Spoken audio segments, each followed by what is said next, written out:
Welcome home to USA Global TV and Radio, a place where dreams take flight, with authentic storytelling, diverse perspectives and meaningful conversations, where global stories unite and bridges are built beyond all borders.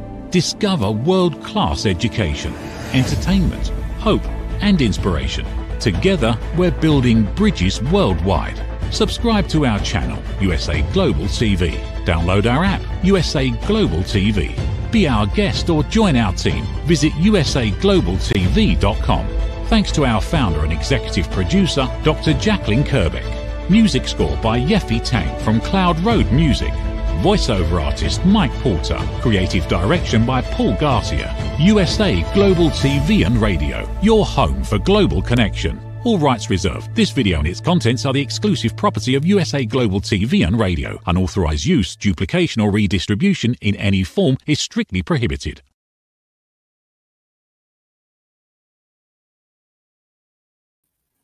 Hi, and welcome to the Persistence Payoff Show. We're here on USA Global TV and Radio. I'm your host, Kimberly SCHAFER. I'm the inventor of the Ring Thing, which is a waterproof patented ring holder. I'm a first-time entrepreneur and creating this next chapter in my life. This show is focused on the quality of persistence and the payoffs that it brings to us in our lives.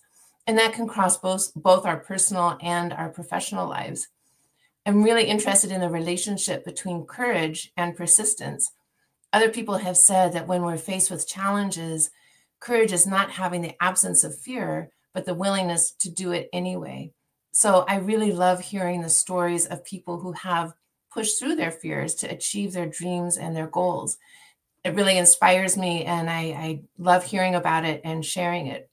So that brings me to our guest today. I'm very excited to introduce you to Glenda Benevides. She is a Grammy-nominated singer and songwriter, the author of 4 books, a podcast host, and a philanthropist, and much more. She has traveled internationally and performed internationally with her singing, and she has won film festival awards for her scores for different films. So please help me welcome Glenda to the show.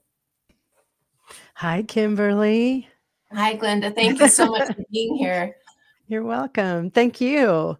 And happy almost Christmas Eve. Yes. Happy almost Christmas Eve.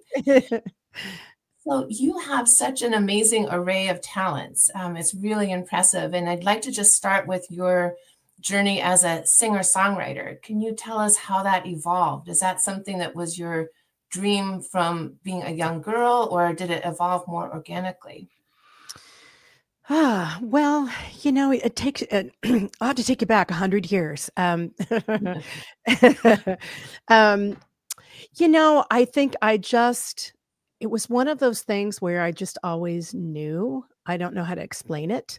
And I was in a time where I was fortunate enough to be in school when there was music and it was free and there had teachers inside the curriculum. So I didn't have to go outside to get lessons or anything like that. And so I think it just started that way. And I just found that I had an aptitude for singing. And so I just kept singing. And, next thing you know, you're in the swing choir, then you're in the top choir, the large choir, you're in this choir, and it just kind of evolved and developed through that. And then my first actual gig, so to speak, paid gig, was when I was 16. And it just, from that moment on, that's just what I do. I don't know. It was never in my mind that I wasn't going to sing or make music or do any of that. And then, of course, you go through phases in life and you just put one foot in front of the other and just keep doing it. And then you adjust and then you take a right turn and then you go left, that type of thing. So. Yeah. Interesting. And was the songwriting, did that develop along with your singing at the same time, or did that come later? Not at first. So it really showed up, I think, out of a desire to express the pain and the challenges that one has as a young person, either conflicts with, for me, it was conflicts with my own hormonal bombardment, looking back, and, you know, and your challenges with your parents, and, you know, all those angsty feelings that you have, and the guy that plays guitar that you fell in love with, you know, you have a crush on. So it kind of started from there, and then you just got to write about it. You know, you got to write the song, you know. I mean, I think I remember my very first song that I ever wrote. I think I was like 13 or 14. And it was super simple. It was, I love you. I love you. And that's like kind of how it started. And then, yeah. And then I mostly, from that moment on, I mostly focused on, in how to be an entertainer, how to be a good singer, how to, you know, that type, and really evolve myself in those directions. And it wasn't until I circled back around in, I think 90 that's when I really started to go, okay, I think I want to sustain my life in my music career. So at that point on the planet, it was, you don't do cover music anymore. If you want to get ahead, if you want to be, you know, if you want to be with a record company or whatever, you have to do your own music. At least that's how it was in the 90s. So that's kind of how that started. Wow, interesting. Well, thank you. And now if we jump ahead to the present time, you are nominated for a Grammy for your collaboration on the album The Fury with Antonio Vergara, I believe. And yes, can you tell us a little bit about the album and how that collaboration evolved? Sure. Well, pretty interesting, actually. We have to kind of back up a little bit, but a few years back, about 3 or 4 years ago, I was kind of going, how do you become a Grammy winner? And I was like, I've been in the music industry for 30 odd years. Why, you know, so I literally got online and I started looking, how do you become a Grammy? Da, da, da. And then all the information came. You get on the website, Grammys.com. And I started to realize there was a whole process in order to not only win a Grammy, but just to become what they call a Recording Academy voting member. So there's a whole process with that.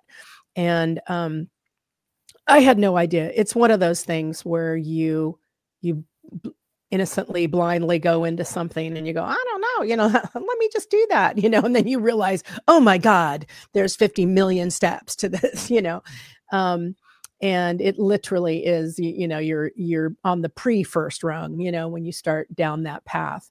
But it's been very fruitful for me, I think, because my main intentions by joining the Recording Academy was to be connected to other like-minded artists that were writing music, that were making a difference. We work on legislation.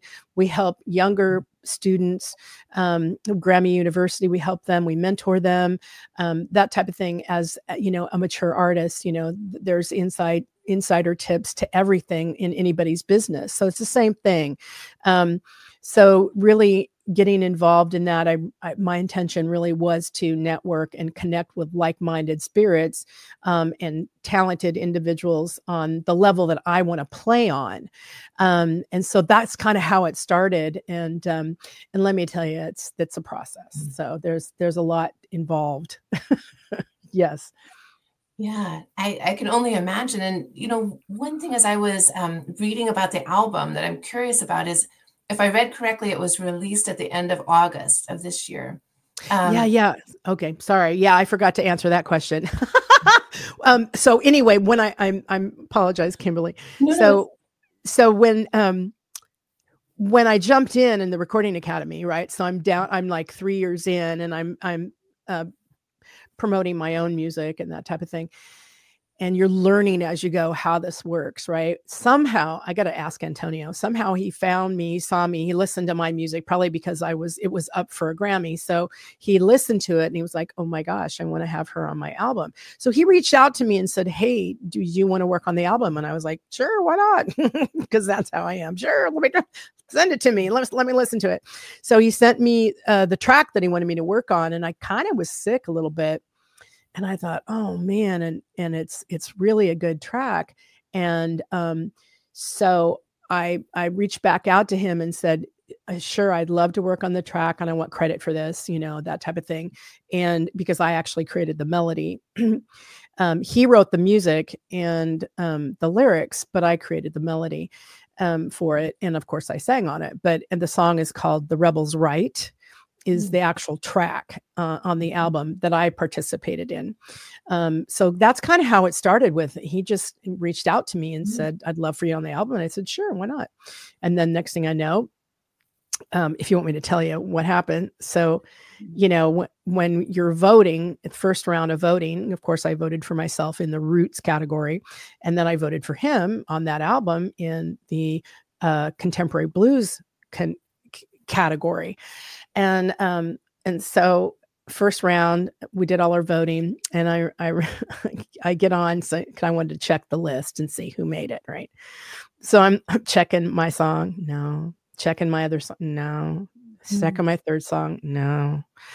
And then I go, oh yeah, let me check Antonio's. And it was like, yes, we're nominated. Oh my God.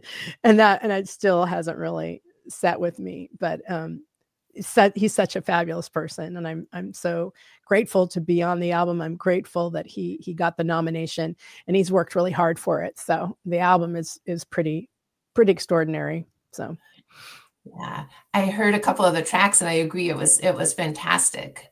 Yeah. So for those of us who are not in the industry, you know, I'd love to hear more about how the voting works. Like, for example, when I saw that came out in August, I'm wondering, does that put your voting at a disadvantage compared to somebody who came out in February, where people have had more time to hear the album or become familiar with it? And how do you navigate getting it out there for people to consider? Yeah, that's a great question. It was something I thought about too myself. A lot of times, I'm sure there's a strategy, because there's a strategy to everything. But you know, I never, you know, this year with my music, we were late. Like, we were just all the way up to the deadline, because I was working with a producer in the UK. So that was really challenging. I was like, I'm sweating, you know, this needs to happen now. I don't know different people's voting patterns. Like, for me, I was really clear who I was voting for. And so soon as voting opens, like for second round, which is where we're in now. So second round goes until, I think it's January 12th. I need to look that up again. Yeah. So second round,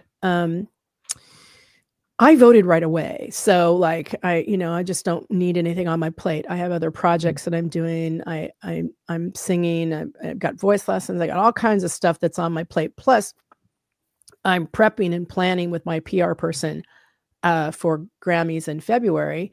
And then we have our own chapter nomination party in Jan.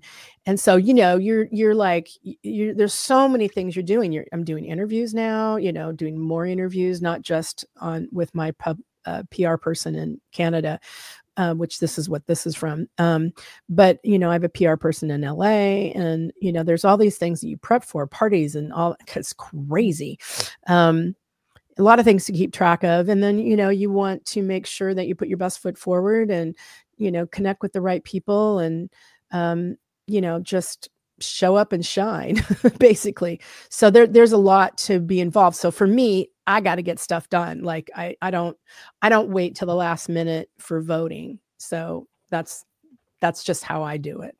So that makes sense. And will you be at the award show? I believe it's February 2nd. Are the Grammys? Yes. Yes. Yeah, I'll be there probably like a week and a half beforehand, just because there's a lot of events. I'm going to the Golden Globes. My PR woman has me at the Golden Globes, so I'll be getting an interview there. That's actually next week, I think. So I'll take a quick trip to LA and then come back. But then, you know, we're just prepping interviews. Like, it's crazy. It's like once you hit a nomination, it's like people want to know. They want to have a conversation about it, and it's actually quite fun to share the process, you know, because it's like a magic, you know, for most of us, even those of us in the industry. It's like, you know, how does it happen? You know, it's like an insider group.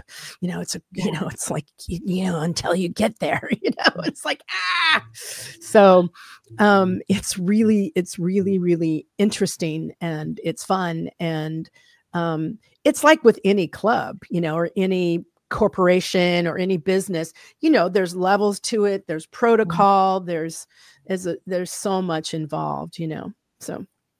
Yeah. Oh, I can only imagine. And do you feel, so now you're in this wonderful situation of being nominated for a Grammy.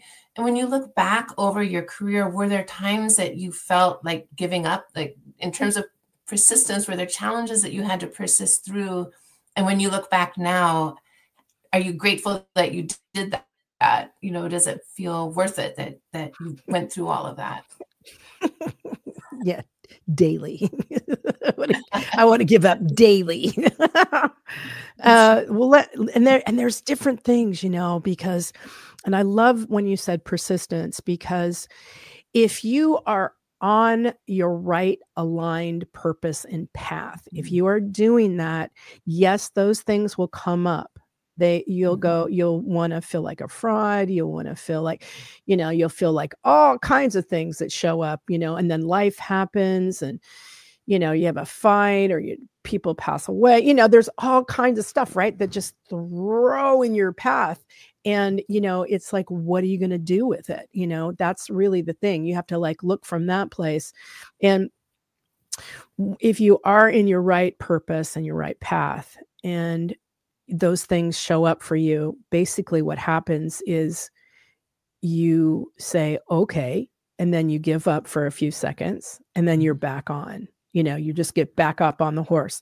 And I think that's the key, you know, because we're all human. We all go through those things, and it's really important to just acknowledge where you're at, you know, just like, you know, I don't feel like it today, or I'm sad, or I'm angry, or I feel, discouraged, you know, whatever shows up for you, and it's okay. And there's been many times where I literally looked in the mirror and said, you know, you're too old, you're too this, you're too, just negative self-talk, and you should just give up now.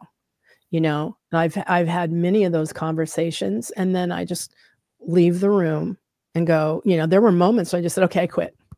I literally walked out of my office, shut the door, and said, I'm done. I'm not going to do music. And this was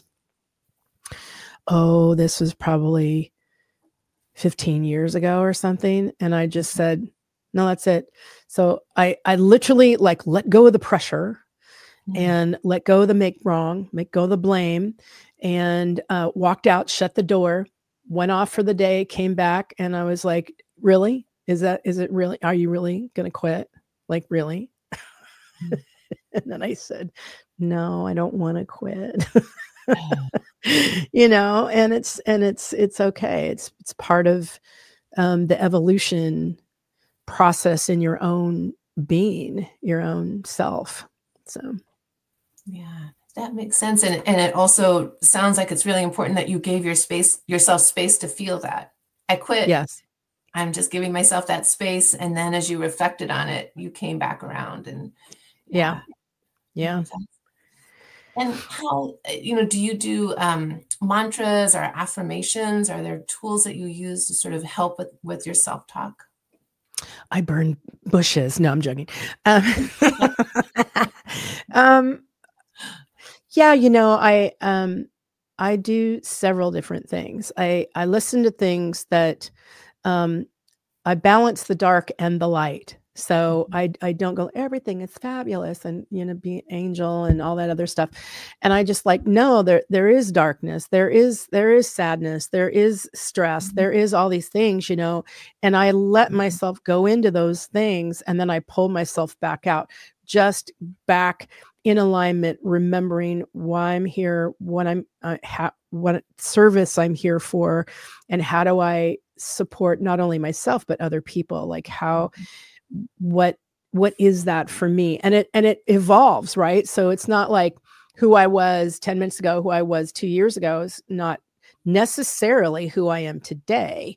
There's part of that, yes. And you have to, it's just like getting, you know, a Grammy or finishing an album or getting on stage, or, you know, there's all these things that they're always vehicles to yourself. They're always a reflection. They're always, where am I now? You know, where do I want to go? What's available for me, and how can I be that contribution? How can I support the greater good, the greater whole in my community, on the planet, you know? And for me, that's been, writing music mostly and entertaining people. And what I found a few years back in about 2018 was that I was going to write a book.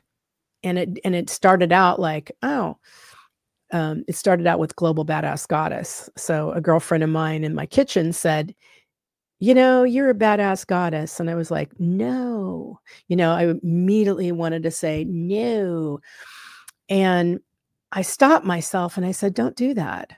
You know, this is her way of acknowledging you, and embrace that. And then find out, what does that mean? What does that mean for you? What I realized was that she saw something in me that she wanted to develop in herself, or that she admired. And I just thought that was amazing. And I reformulated what a badass means: beautiful, accessible, daring. You know, I just took it as an acronym, and I just rewrote it, revamped it. And then after that, I sat back and I said, well, you know, what does it take to have what that woman said I was? Well, I said, well, it takes clarity, it takes courage, it takes confidence, it takes commitment, and it takes community. And I went, oh, that's interesting. I thought, okay, well, that's kind of valuable. And so I decided to write my first book with that: Courage, Find Your Fire and Ignite Action in Your Life. And that's kind of what that is. I talk about those key points in anybody's life. You have to be clear about who you are and what you have to offer people. And whatever that is, it doesn't matter what profession or just, you know, anything in life. So I thought, okay, well, I guess now I'm going to write a book. I'm like, okay. So that's kind of how that showed up. And then it just went on from there. Yeah. Well, and I love the titles of your books are so empowering. Courage, Find Your Fire, Own the Goddess Within, Soul on Fire. I mean, these are all really strong, empowering messages. And so I applaud you. I think it's great. Thank you. And how do you weave that in with your songwriting and your singing? Do you say, okay, this week working on the book, and next week I'll do singing, or do they happen concurrently? No. It all I'm a message kind of gal. So I'm always thinking about things from the music perspective, a lyricist. So I'm writing those things first usually. And then the books came up out of a thought of like, do I have anything of value to share with other people besides just music and just lyrics? Like, what would, that's how I got to clarity, courage, confidence, commitment, and community, because that's kind of my life. Like, that's the process that I took to get myself where I'm at now. You've got to have all of those things in order to achieve inner peace, and to achieve, whatever it is that you want in your life to actually move forward. You have to be in action. And that was one of the things that I really set forth too, is, music, unity, and action. Like, those are really key things. And in order to get to those things, you have to have clarity, courage, confidence, commitment, and community. So yes. That's kind of what I lead in with life. And if that supports anybody, I'm super happy, Yeah. That's, do you have retreats or gatherings of people as they're reading your books or through the Global Badass Goddess? Yeah, actually, starting next year in 2025, I think in June, I'm going to be stepping forward with Dr. Madeline. And also, we've invited Dr. Jacalyn to join us with a retreat, a 3-day retreat in the UK in Dover. So we're excited. We're in the process of building that right now, and it's going to be fantastic. There's only 20 spaces available. Maybe a little bit more, but I think we're at about 20 right now. So it's going to be a fabulous 3-day holiday, dive deep within your spirit and come out empowered on the back end. So we're delighted that we get to offer that. Yes. Oh my gosh, that sounds fantastic. And I think June, you said June, probably June of 2025. Yeah, I think we have the date. I think nothing's up yet on the site. We need to build that back in. So that's not quite ready yet. It won't be until probably after the first of the year. So, but yeah, that first week of June, I think, Dr. Jacalyn will be in the UK. And so we've invited her to join us on that retreat weekend. And we're super excited about her, what she has to offer. And there'll be more information. I'm sure we'll be able to talk more about it as we get a little closer. But that's it. Thank you, Dr. Jacalyn. Yeah. June 6th, 7th, and 8th. And my impression is that's a great time to also be in England, in the UK. It's a beautiful time of year. So absolutely. Yeah. Oh my gosh. It sounds like a wonderful time. Yeah. But I can also understand waiting until after the Grammys to really turn your focus. Yes. To that. Yes. It's a lot right now. So yes. Yeah, it's crazy. You're thinking, oh, it's just go down and go to the event and it's a party, You're like, oh my God, no, there's so many things that are asked of one, even as a nominee, it's like amazing. Yeah. I can only imagine. And during this time, do you find that you have to put extra emphasis on your own self-care?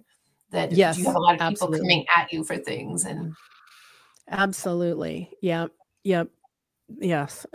Yes. And everything sounds so fun. It's like, yes, I want to do that. It's like, no, not necessarily. Everything has to be, I'm glad I have skill sets with organization and, timing and things like that. I have a lot of skill in that. So I think for me, it's just going to be a matter of, opportunities that come in. You just got to like, yeah, I'll schedule that, or no, that's not a fit for me. So yeah. That makes sense. Yeah. Well, one question I have is because although you are an author kind of on your own, I mean, you didn't collaborate with anybody in your books and you're a singer-songwriter, you certainly collaborated with so many people and, musicians and other people, other women.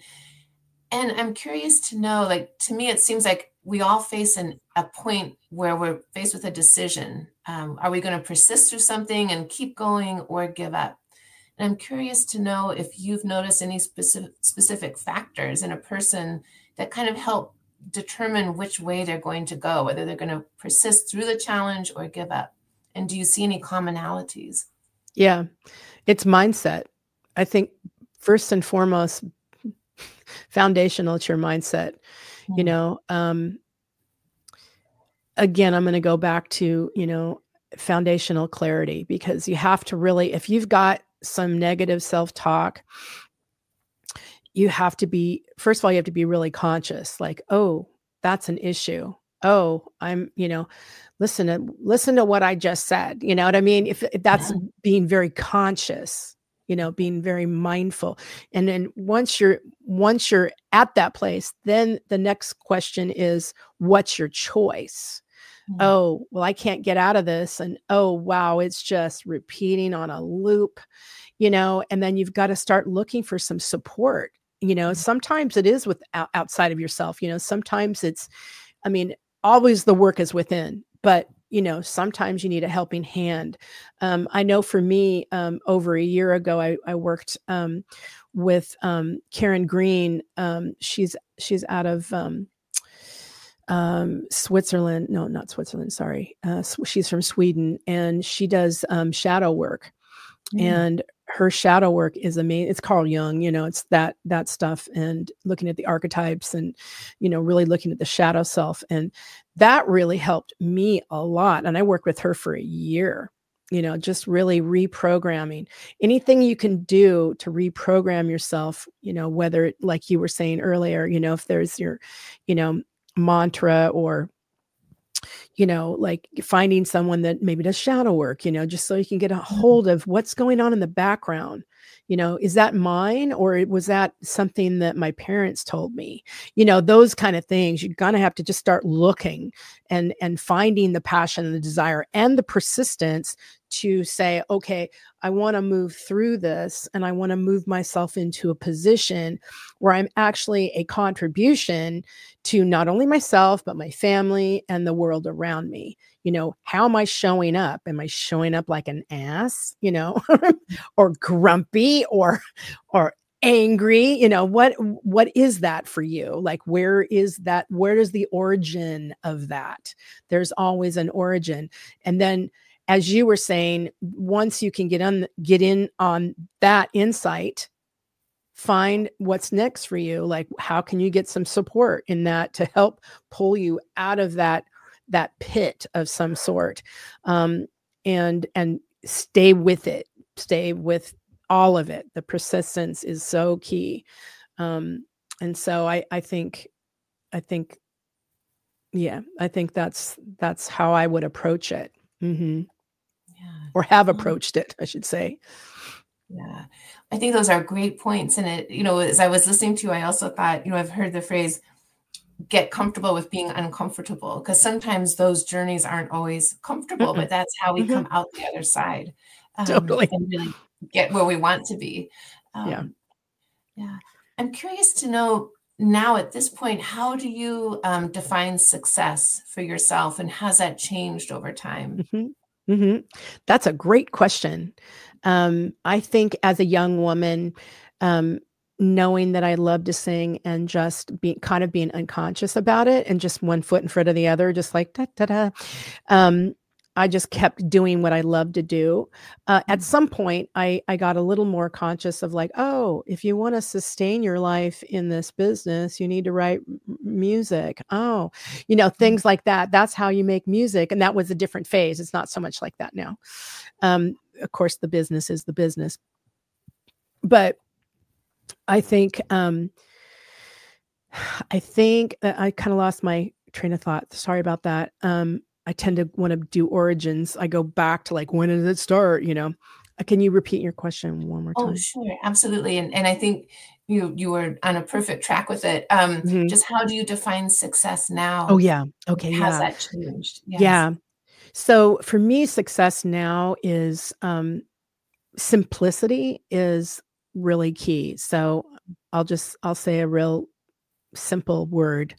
I just want to sustain my life in music. Okay. I want to get paid for it.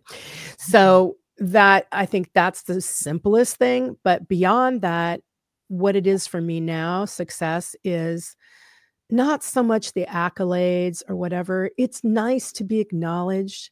It's nice to have, like, for the Recording Academy basically is your peers. So it's a high level of musicianship, and they are your peers. So yes, being acknowledged for that is amazing. And that's kind of how I see the nomination, is that the work that I've put in, I'm actually being acknowledged. And so that's what feels good, is the acknowledgement. It's not so much the win or the trophy or the badge or whatever. For me, that's not the win. The win is the heart connection with the other artists, that we have a common thread, which is expression through art, and meeting those people and connecting with them, and just having a beautiful experience, and to see what you can create next, as far as art goes, and to uplift everyone. I think that's the win. That's what is in it for me now. and the rest will evolve and show up. I feel like that's how it's going to happen. Oh, thank you. I love that. And as you were talking, I was hearing your C's in my head of just clarity. You're clear about that. And so, yes, thank you. And, you know, we've touched a little bit about the future where the Grammys are coming up in early February and you're planning the retreat in June. Is there anything else you'd like to share with us about the future? Are you working on another album? What are your plans looking ahead? Yeah, that's still, I think I am. I think that's where we're going. We're trying to take a few of the tracks that we had been working on and then pulling them into like an EP, maybe like 4 to 6 songs, maybe for next year. I don't know. It needs to be strategized.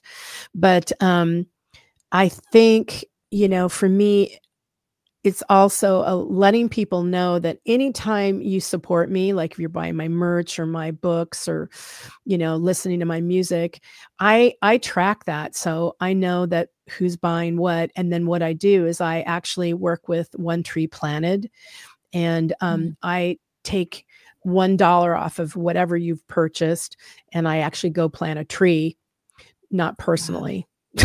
Not personally. Everyone goes, you go out and plant trees. I go, no, I work with One Tree Planted. I give them $1 off of everything that anyone's purchased. And so I can track that, which is really awesome. We're about up to 400 trees now. So I'm very excited about that. I'm also an ambassador for environmental, he's passed away. I was on a board with that. We're with Foundation for Climate Restoration. And so I'm kind of in the insiders on what's happening next with how do we consume the carbon that we've put out basically and transmute it. So those are some of the things that I'm passionate about. And I really want to support people to look deeper, not only, you know, take care of here first, get yourself healthy, and then you have the space to, you know, start helping other people, other situations, helping our planet, you know, taking the pressure off, basically. So, yeah. Oh, thank you for that. That's so important. And thank you for helping individuals and also the planet with the trees. That's very powerful. So thank you. Yeah. Thank you. Yeah. I love it. Yes. It makes me feel good. And it makes me, you know, I like people to know that, you know, you're helping me as an artist, and then I get to help you and I get to help them, you know, plant a tree. So it's kind of like it helps everybody. It's like, this is awesome. It's like this works, you know, this really works. This way of, you know, you're not just throwing money into a charity that you're not really sure about, or, you know, that type of thing. You're actually, you know, every time, you know, I take that $1 and I buy that tree for you, and we plant it either in Northern California. I've done Canada. I've done the UK for sure. I do a lot in the UK because I love it there. You know, your name goes on that tree, you know, in the psyche. So not literally, but, you know, those people are planting that tree and they're going, thank you, you know, so. Yeah, it really is. We really are a village, the global village. So thank you. And before we wrap up, I just have 2 last things. The first is, can you please let us know how people can connect with you? Yeah. Super simple. You can go to my website, Glenda Music, which is really easy, not Glenda Benevides. It's glendabenevides.com, but that gets challenging. So you can go Glenda, Glenda music.com. And you can just jump on my website, check it out. And then there's where it says contact. You can just, boom, you can reach out to me and say, hey, you know, fill in the blanks there. I'm interested in this, or, you know, how does this work? Whatever you'd like to know. Also for interviews or anything like that. And my live performances too. I'll be doing some more things up in May, and then probably in the UK sometime towards the spring. So got a jazz combo that I'm going to be working with. So, yeah. Oh my gosh, I'll definitely keep my eyes on that. So thank you. I want to just thank you so much for being here and sharing your story and your insights and where you are. And this will be the first time that I'll watch the Grammys and actually know someone who is nominated. So I also want to let you know you have a cheering squad in San Diego. So thank you. Thank you. Yes. The Fury. Yes, that's right. The Fury. I wish you all of the best, and I hope I get to talk with you again. This has been wonderful. Yes. Thank you, Kimberly. I appreciate you too. All right. Thank you so much. Thank you too. So thank you. What a fantastic discussion. I'm just amazed at what she's doing and what Glenda has learned and shared with us. So thank you so much. A couple of things. So you can connect with me on through the Ring Thing. My website is ringthing.com, and the Instagram is @ring_thing_. And I would love to connect. And I also wanted to close by just sharing a quote about persistence. And this is from Dennis Waitley. And he says, "As long as we are persistent in our pursuit of our deepest destiny, we will continue to grow. We cannot choose the day or time when we will fully bloom. It happens in its own time." And I think that's true. We can wish for things to happen immediately, and they will happen in their own time when they're meant to. And it's our role to just put in the effort and persist. Thank you for being here. The show is on every other Tuesday at 12 p.m. Pacific time live, and you can always watch on YouTube at any time. So I'd like to thank USA Global TV and Radio and Dr. Jacalyn for their support. Thank you so much. In a world full of noise, misunderstandings, and interruptions, master the art of listening with Dr. Jacalyn Kerbeck. Dr. Jacalyn Kerbeck is the listening mentor of USA Global TV and Radio and the Amazon #1 best-selling author of Mastering the Power of Elevated Listening. Elevate your listening. Elevate your life.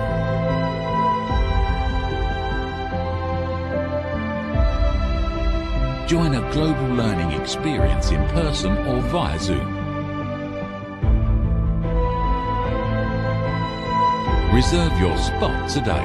usaglobaltv.com/book-your-session or drjacalyn.thinkific.com. Join Dr. Kerbeck's listening courses or hire her to unlock deeper connections and authentic conversations. USA Global TV and Radio proudly presents our partner and sponsor, Mr. Philip Sykes and the British School of Excellence. Building confidence, changing lives. And now, proudly presenting the Polished Professional. On a transformative journey with the British School of Excellence's comprehensive suite of masterclasses, crafted to elevate your professional and personal life. 8 outstanding modules will elevate you to the next level. Module 1, Exploring Life's Purpose, delves into the depths of self-discovery, guiding you to chart your unique path to fulfillment and success.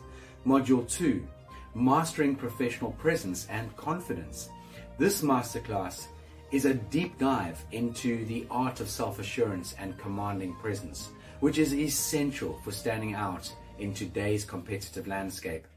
Module 3, Learn the secrets of visual impact, how to curate a personal style that amplifies your professional brand.